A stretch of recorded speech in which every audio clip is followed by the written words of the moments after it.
అధ్యాయము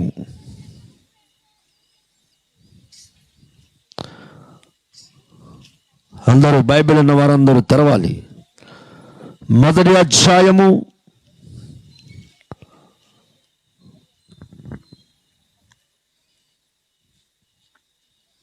15-16 వచనములను ఈరోజు మనము ధ్యానం చేసుకుంటున్నాము. 11వ వచనము నుంచి 16వ వచనం వరకు ధ్యానం చేస్తున్నాము. మీరు చదవవలసినది దానియేలు మొదటి గ్రంథం 15-16 వచనములు.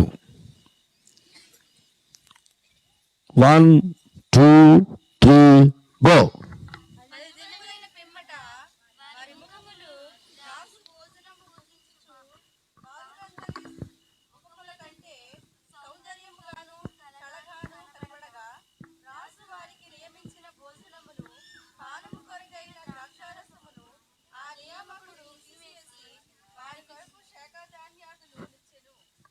మంచిది. ఇక్కడ మొదట ఉన్న 2 లైన్లు చదవకుండా 3 లైన్ నుంచి మొత్తం అంతా చదవండి. రెడీ? 1, 2, 3 గో.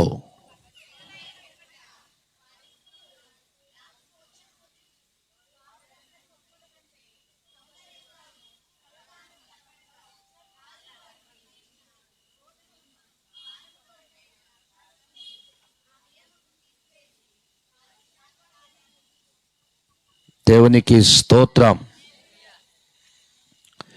ఈరోజు మనం వింటున్న అంశము సహజ సౌందర్యము. ఈరోజు మనం వింటున్న అంశం పేరు సహజ సౌందర్యము.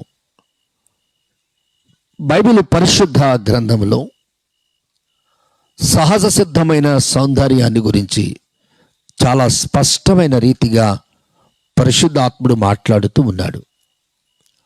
దేవుడు ప్రతి వారిని సౌందర్యముగానే పుట్టించాడు. సౌందర్యము లేని వారిగా పుట్టించలేదు. దేవుడు మనందరికీ అందచందాలు ఇచ్చాడు. ఎవరిని ఆయనను లేకుండా చేయలేదు, ఆయనను కలిగిన వానిగానే చేశాడు. అనగా దాని అర్థం, మనము అందరము దేవునిని కలిగి ఉన్నాము. మనమందరము దేవుని యొక్క పోలికను, దేవుని సౌందర్యాన్ని మనము కలిగి ఉన్నాము. మనం చాలామంది అనుకుంటాము, మన కుటుంబంలో ఉన్న వారి పోలికలతో పోల్చుకుంటాము, మన ఇంటిలో ఉన్న వారితో పోల్చుకుంటాము. కానే కాదు, అది కేవలం మన భ్రమలు మాత్రమే. మనం ఎవరి పోలికలో ఉన్నాము అంటే దేవుని పోలికలో ఉన్నాము. దేవునికి స్తోత్రం. క్రీస్తు పిల్లారా, ఈ దేవుని పోలికలో ఉన్నటువంటి మనకు ఈ సహజమైనటువంటి సౌందర్యాన్ని దేవుడు సహజంగానే ఇచ్చాడు. దానిలో ఒకటి కలుపుటకైనను, ఒకటి తీసివేయుటకైనను మనము చాలనే చాలము. ఏ సౌందర్యాన్ని ఇచ్చే ఉన్నాడో ఆ సౌందర్యాన్ని కాపాడుకుంటే చాలు. లోకంలో మనం అందరము సౌందర్యవంతులమే. ఘనహీనులుగా మాత్రము దేవుడు ఎవరిని చేయలేదు. క్రీస్తుని ప్రియ దేవుని బిడ్డలారా, మనము తెస్సలోనికీయులకు రాసిన మొదటి పత్రిక 5వ అధ్యాయము 21వ వాక్యాన్ని ధ్యానం చేసుకుందాము. ఒకసారి జ్ఞాపకం చేసుకుందాం. చదవండి. 5వ అధ్యాయము 21వ వచనములో వ్రాయబడిన మాటను జ్ఞాపకం చేసుకుందాము. ఆత్మను పరీక్షించి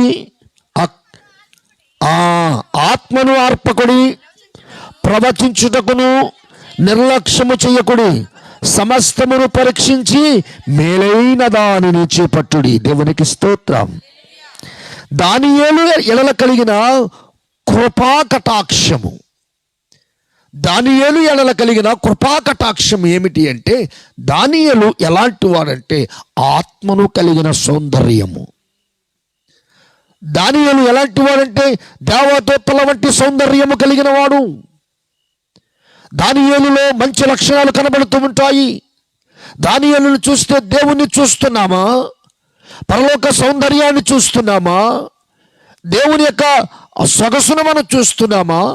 ఆత్మీయమైన గుణలక్షణములతో కలిగిన వాడై దానియేలు మనకు స్పష్టంగా కనబడుతూ ఉంటాడు. ఒక్కొక్కరిని చూస్తే మనము ఖచ్చితంగా వాడిని పొగడకుండా ఉండలేము.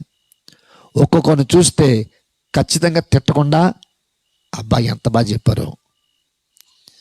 ఒక్కొక్కరిని చూస్తే ఖచ్చితంగా వారిని అప్రిషియేట్ చేస్తాం, పొగుడుతూ ఉంటాం. ఒక్కొక్కరిని చూస్తే ఖచ్చితంగా నోరు కుదురుగా ఉండదు.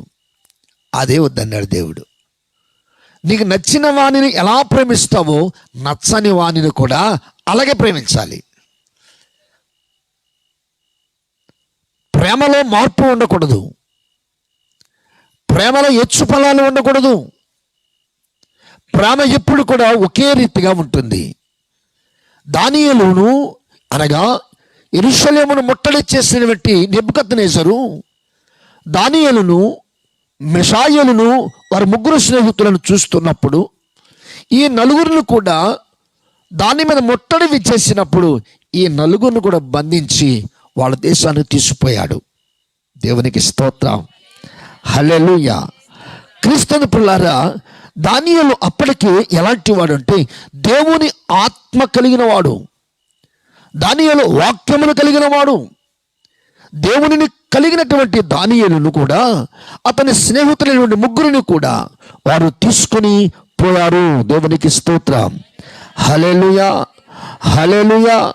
ప్రియమైన దేవుని బిడ్డలారా, వారి జీవితంలో చేసినటువంటి కొన్ని కార్యాలను మనం చూస్తే గనక దానియేలును అతని ముగ్గురు స్నేహితులను తీసుకువెళ్ళి ఒక నపుంసకుడు చేతికి అప్పగించారు.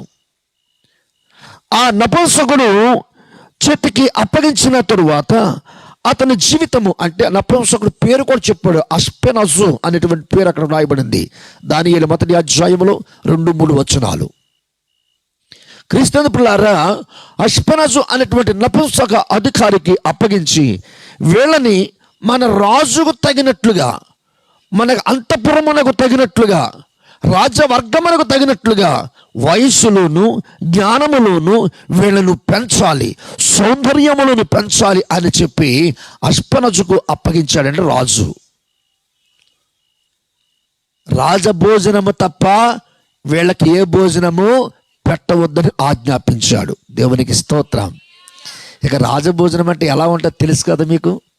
చాలా పెద్ద డైనింగ్ హాల్ ఉంటుంది, చాలా రకరకాల కూరలు ఉంటాయి, రకరకాల చెప్తలేదు అన్నాలు ఉంటాయి. అన్నం కూడా రకరకాలే. ఈ మధ్య రకరకాల అన్నాలు చేసేస్తున్నారు కదా. టమాటా రైస్ అని, బీరకాయ రైస్ అని, తోటకూర రైస్ అని, సాంబార్ రైస్ అని, ఎన్ని రైస్లు చేసేస్తున్నారమ్మా ఆడోళ్ళ. దేవుడు అంత తిరుగుతాళ్ళు ఇచ్చడం. మీకు మగోని ఎలా తిప్పాలో మీకు బాగా తెలుసు. దేవుని స్తోత్రం చెప్పు. హల్లెలూయా, హల్లెలూయా. ఆడ కోపంగా ఉంటే ఆడికి ఏమి ఇష్టమో కూర వండేస్తారు మీరు. దేవునికి స్తోత్రం, హల్లెలూయా. కోపం తగ్గిపోయిన తర్వాత ఆడ పులుసు ఎలా తీయాలో మీకు బాగా తెలుసు. దేవుడు మీకు అలాంటి భోజనములను సిద్ధపరిచే జ్ఞానమునిస్తే అంతఃపురములో రాజు ఎలాంటి భోజనము తింటాడో దానియేలు యొక్క స్నేహితులకు అటు భోజనము పెట్టి వీళ్ళని సౌందర్యవంతులు చేయమన్నాడట. దేవునికి స్తోత్రం. అష్పెనజు నపుంసకుడు వారిని నలుగురిని రిసీవ్ చేసుకుని రాజమందిరమునకు తీసుకుని వెళ్ళి రాజభోజనము పెట్టించడానికి సిద్ధపడినప్పుడు దానియేలు బల్లను చూశాడు. ఏం చూశాడమ్మా? బల్ల మీద ఉన్న పదార్థాలను చూశాడు. మనిషిని చూడటం కాదు, మనిషి హృదయాన్ని చూడండి.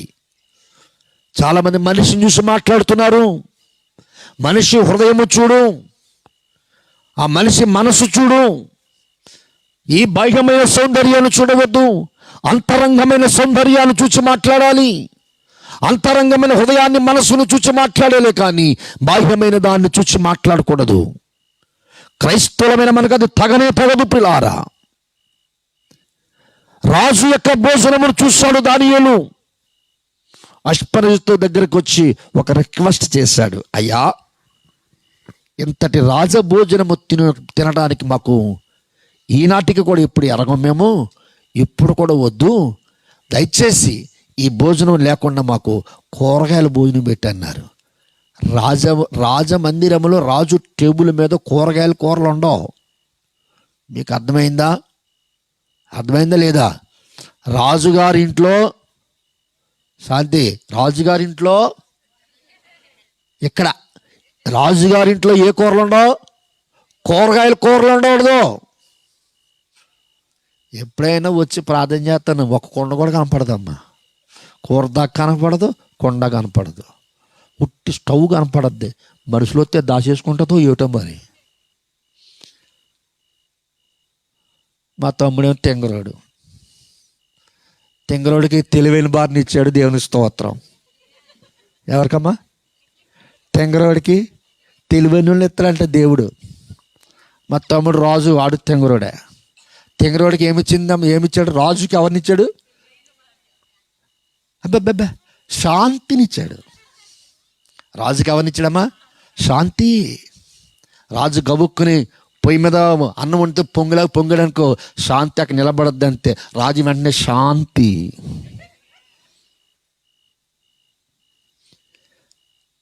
రాజభోజనము తినుటకు నెమ్మది లేదు దానియేలుకి. అందుకు చెప్తున్నాను, రాజభోజనము తినడానికి దానియేలుకు శాంతి లేదు. ఎంత ఖరీదైన భోజనము మేము ఎప్పుడు తినలేదే. ఒకవేళ తింటే మా దేహమునకు ఏ అనారోగ్యం కలుగుతుందో, మేము తింటే మా ప్రేగులకు అనారోగ్యం కలగవచ్చు, మేము తింటే మా కిడ్నీలకు అనారోగ్యం కలగవచ్చు, మేము తింటే గుండెకు అనారోగ్యం కలగవచ్చు, అరగకపోవచ్చు. దేవునికి స్తోత్రం. మనం చూడండి, ఏ కూర పడితే కూర తింటామా? తినం. ఎందుకని? Gas problem. ఏ ప్రాబ్లం అమ్మా? గ్యాస్ లేని వాళ్ళు దేవునికి స్తోత్రం చెప్పండి. ఈ గ్యాస్ లేని నీకు మా ఇంటికి రా, గ్యాస్ ఎలా రావాలో చెప్పిస్తాం.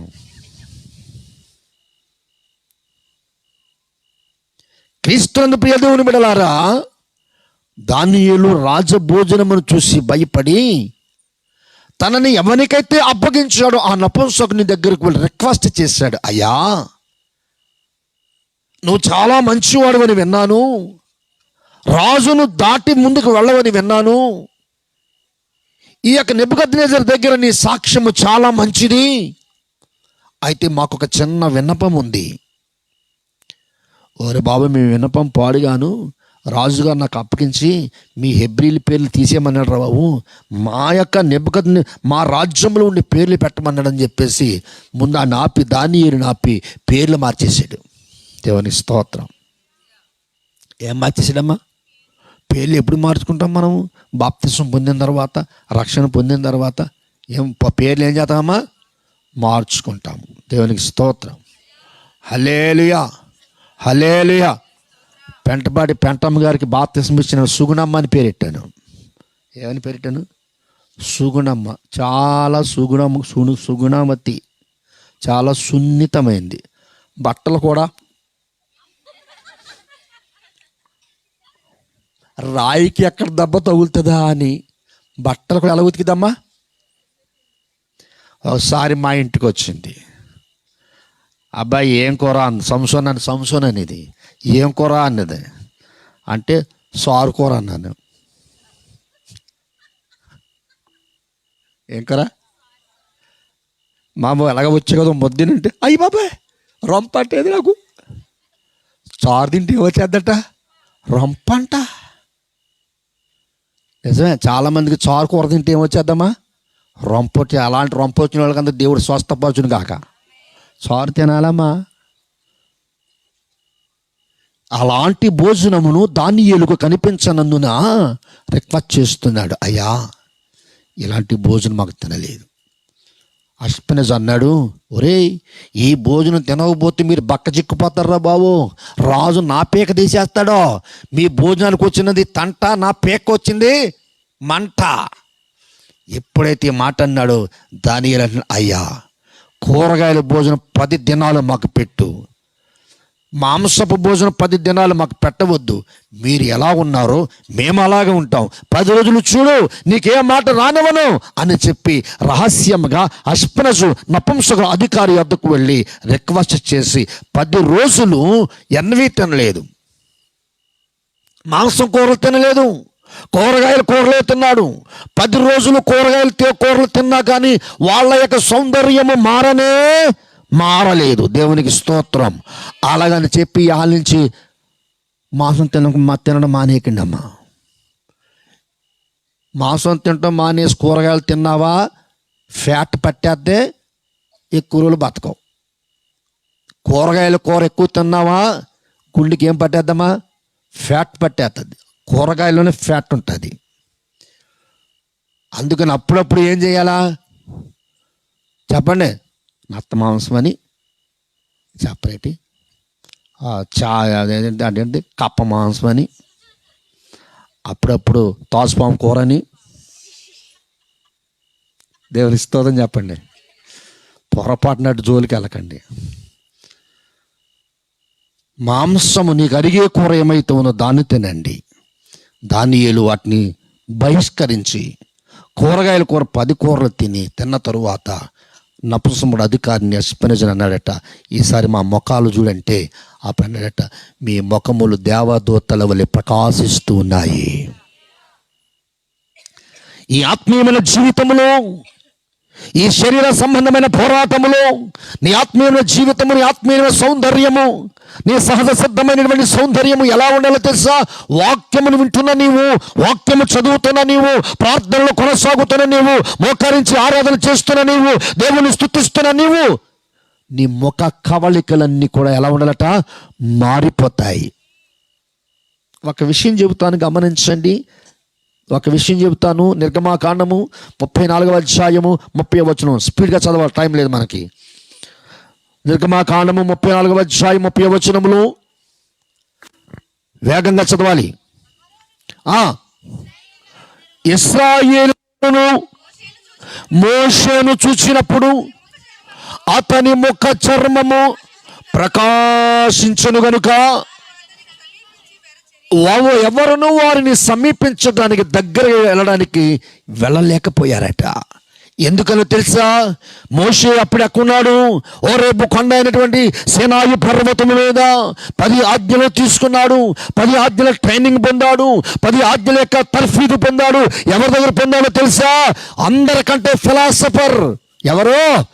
తండ్రి అయిన యెహోవా దగ్గర కూర్చుని మోకరించి ఆయన వైపుకు చూస్తూ ఆయన బోధిస్తున్నది వింటూ 40 దివారాత్రులు ఆయనతో గడిపినందున మోషే ముఖం యొక్క చర్మము ప్రకాశించిందంట. ఆ ప్రకాశవంతమైనటువంటి ముఖమును ఇశ్రాయేలీయులను అహరోను చూడలేకపోయిరి. దేవునికి స్తోత్రం, హల్లెలూయా. దానియేలు యొక్క స్నేహితుల ముఖాలు అలా మారిపోయాయి. రెండవదిగా ప్రసంగి గ్రంథము 8వ అధ్యాయము 1వ వచనము.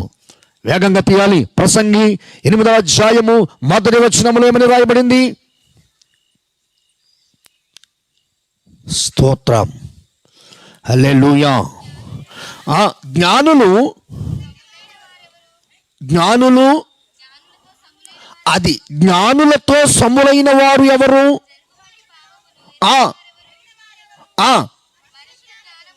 మనుషుని జ్ఞానము వారి ముఖమునకు తేజస్సునిచ్చును. దేవునికి స్తోత్రం. ఏ జ్ఞానము? వాక్యపు జ్ఞానము, ఆత్మీయమైన జ్ఞానము నువ్వు సంపాదించాలి. వాక్యం యొక్క జ్ఞానమును, ఆత్మీయమైన జ్ఞానమును సంపాదిస్తే నీ ముఖం ఏమవుదట? ప్రకాశిస్తూ ఉంటుంది. హల్లెలూయా.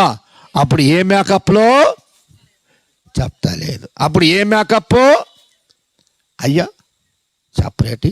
ఏ మేకప్ అప్పుడు వేసుకునే అవసరం లేదు. జనవరి 1కి మేకప్ అవసరం లేదు.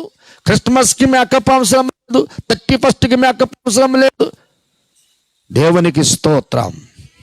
దేవుడు నిన్ను వాక్యముతో నీ ముఖాన్ని మార్చుకోమంటున్నాడు. పరిశుద్ధాత్మతో నీ ముఖాన్ని మార్చుకోమంటున్నాడు. ప్రార్థన ద్వారా నీ ముఖాన్ని మార్చుకోమంటున్నాడు.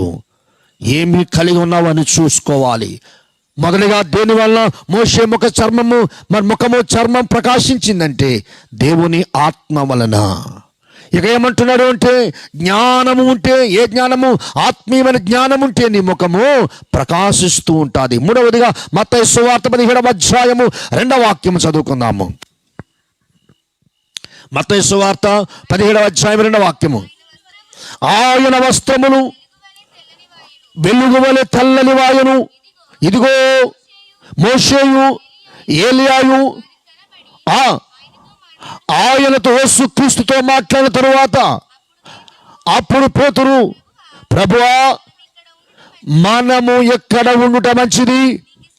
నీకిష్టమైతే నీకొకటియు, మోషేకు ఒకటియు, ఏలియాకు ఒకటియు పర్ణశాల కట్టుదులని. 17:2 మత్తయి సువార్త 17:2. నో తప్పు చదివేశాం. ఆయన ముఖము తేజస్సు వలె ప్రకాశించును. దేవునికి స్తోత్రం.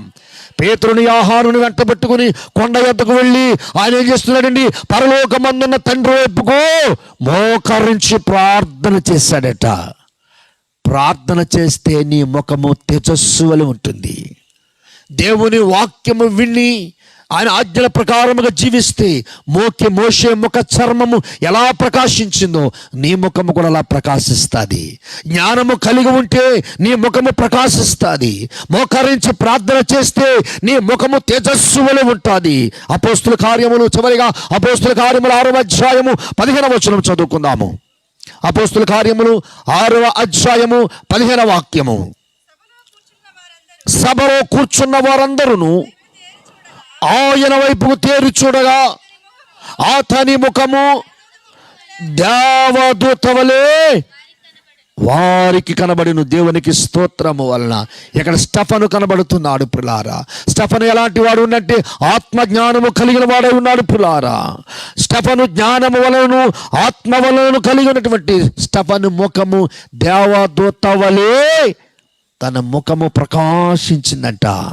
ఈ రోజున నీవు 4 విషయాలు విన్నావు.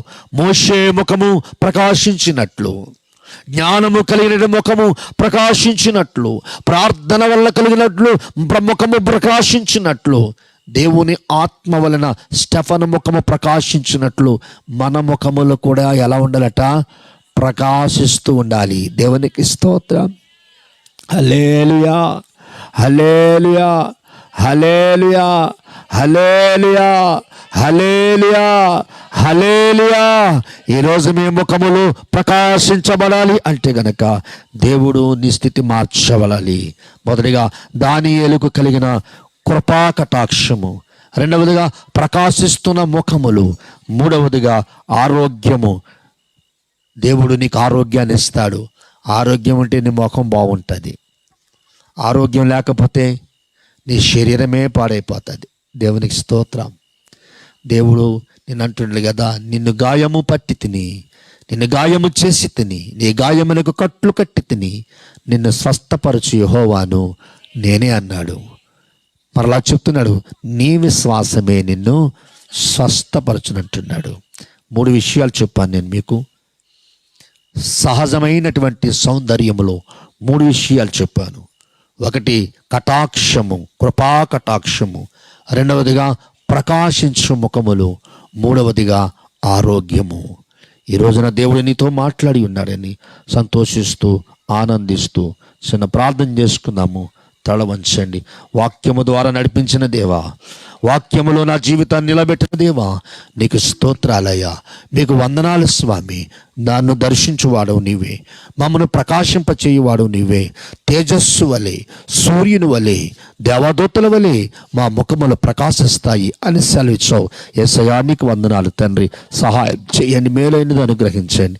వాక్యము ద్వారా మా హృదయాలను తెరిచి ఉన్నావని, వాక్యము ద్వారా మా హృదయాలను తట్టి ఉన్నావని, వాక్యము ద్వారా మా హృదయాలతో మాట్లాడి ఉన్నావని నమ్ముచున్నాను తండ్రి, నమ్ముచున్నాను. ఈరోజు తండ్రి నైనా మరి నాయన జరుగుతున్న కూడికి ఆశీర్వాదకరముగా దీవెనకరముగా జరిగించావు. నీ ఆత్మ వలనే జరిగించమని యేసు నామములో ప్రార్థిస్తున్నాను పరమ తండ్రి, ఆమేన్. అమ్మ కేక్ కటింగ్ ఉందా? శాంతి